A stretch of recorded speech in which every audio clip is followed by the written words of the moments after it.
I actually, when I watched the trailer, I didn't even recognize you at first. Did you feel like you sort of transformed a little bit for this one? Yeah, definitely.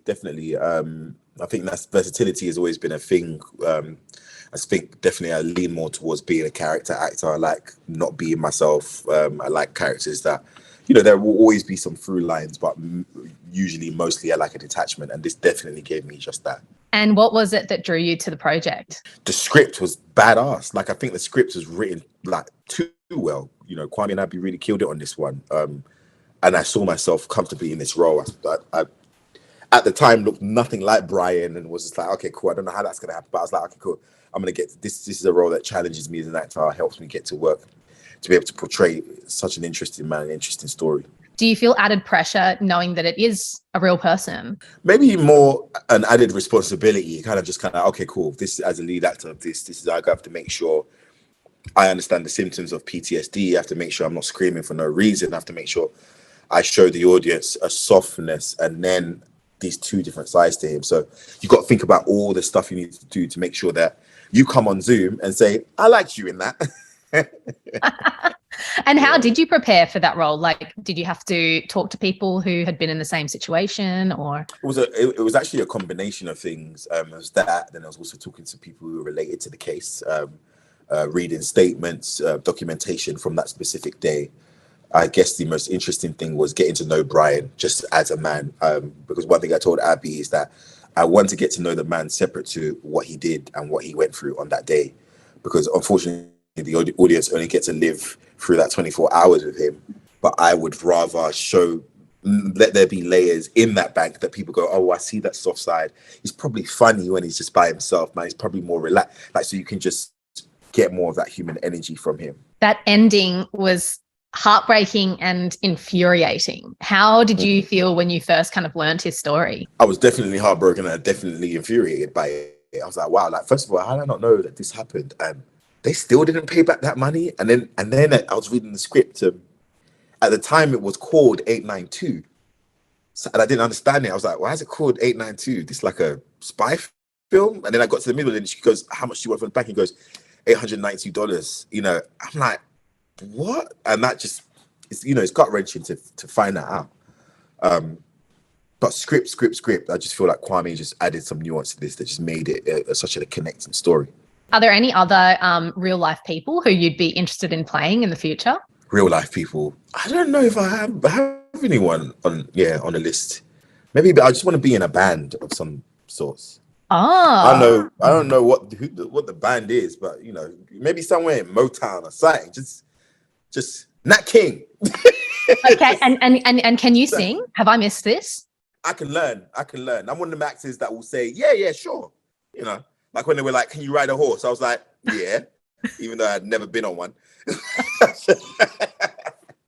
got to just go through, see if I can get the training, see if I can get there. I can picture it. I can picture you on stage. That'd be amazing. Yeah, a little slick back hair, a little dance to it. Why not?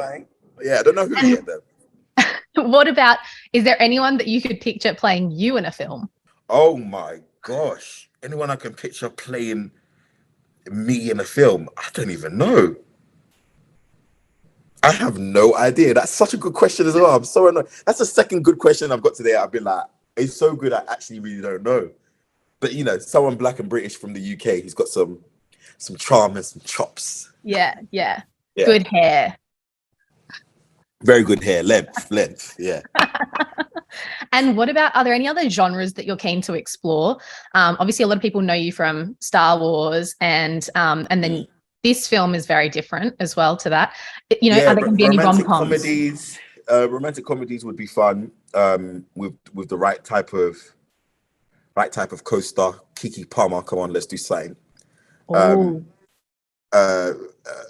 Historical drama would be fantastic. Give me a sword, a shield, and a horse. I'll let you know what time it is. Military movie of some kind, would be cool. Just a variety of things. But what's cool now is that, like, through Breaking and The Woman King, people have managed to go, oh wow, there's a difference between these characters, significant difference. Now we can capitalize on that with John, which has been fun. I would love to see this rom-com. Oh, I think it would be amazing. yeah, I think so too. You've got to organize it. You get your company to make it happen. Yeah. It's all about the right story for me because you know, to do rom-coms, comedy in general, you gotta be good. Like dramas, there's slightly something easier about a drama, but the comedy, that's tricky. That's some tricky-ish. But like transformative movies too, like a Guillermo del Toro. I want to know when he's doing a movie. I'll be an elf, little monster thing. I just want to just cover me and hide me and just do other stuff. Just fully transform. Yeah, it's fun. It's always good when you're transforming. Like the Woman King, I got to transform in that, and then Breaking. They Clone Tyrone is probably gonna be my biggest transformation yet. I've got like 4 different transformations in one thing, especially it being a clone movie.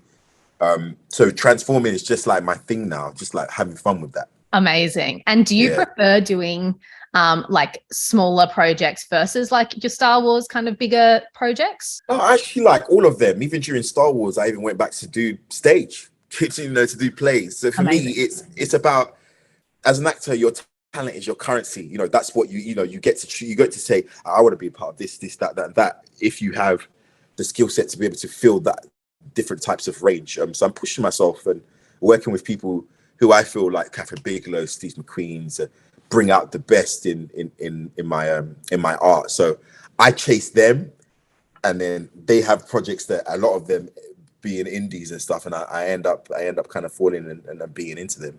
Well, a lot of people I saw were like really, really disappointed that you didn't get an Oscar nomination for this one, for Breaking. Did you feel that? Were you kind of like, oh, that could have been my in? No way. But I understand when people do, because some people are really into like the award, like getting that award system and that kind of stuff. And whereas for me, it's more about the audience. Like if you guys come and just say, "Well, that was crap," that's when I go, "Oh," like, you know. That really takes it out of you, because the audience, you know, that's the bread and butter. That's the people that drive our art forward. So for me, first, it's just the audience. But for definitely, like, for the benefit of the film, for people to see Abby's work, you want it to get recognized by these different institutions. But I feel like so far so good. I've had people walk up to me, veterans themselves, people who have family members who have served, who come up, and Star Wars fans who are used to me seeing me with a laser gun and a ship, who are like, oh crap, I didn't even recognize it was him. And then that's been nice, you know, to connect in that very way. Yeah, true. Because as I said, I didn't recognize you at first. So it which is why my agent and myself were working towards that anyway, to be able to just be in things where you get to disappear and just give your all to the character. It's got nothing to do with you, who you are in real life, nothing. It's just you're portraying this man, and this man takes priority, not you. Yeah. And speaking of those Star Wars fans, there have been a lot of Star Wars TV shows on Disney Plus that have been getting a lot of, you know, like fans are loving them. If there was a Finn project that came up, would you be interested, or have you left it kind of behind? Yeah, I've definitely left it behind. And I think it's nice to graduate back. I say graduate back, which is cool, but graduate back to being a Star Wars fan who gets to really enjoy Obi-Wan Kenobi, who gets to really enjoy Mandalorian. Mandalorian obviously being my number one fave, and then Rogue One being my favorite feature film. I get to just sit back and enjoy, especially after doing 3 of those movies. So I'm just really, really excited to see what they do next and to continue watching. So even if Oscar came up to you and was like, Finn and Poe coming back. Oscar already knows. He wants us. We didn't get a chance to portray what we wanted to in Star Wars, so he already knows we got to have a different kind of machine for what we want to do, for sure. But you know, I'd love to work with Oscar, but I'm sure he'd want to work on something else. So there's a little bit of darkness to it. Something gritty, something gritty. Yeah, you know how it is. Look, good old gritty two-hander. Excellent. I would look forward to that. Did you ever, I'm sure you did, there was so much fan fiction about Finn and Poe. How did you feel about that?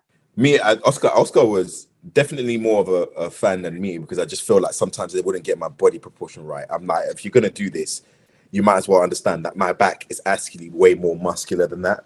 I'm just not wearing the tightest t-shirt at all time. But, you know, apart from that, totally fine. They did you dirty.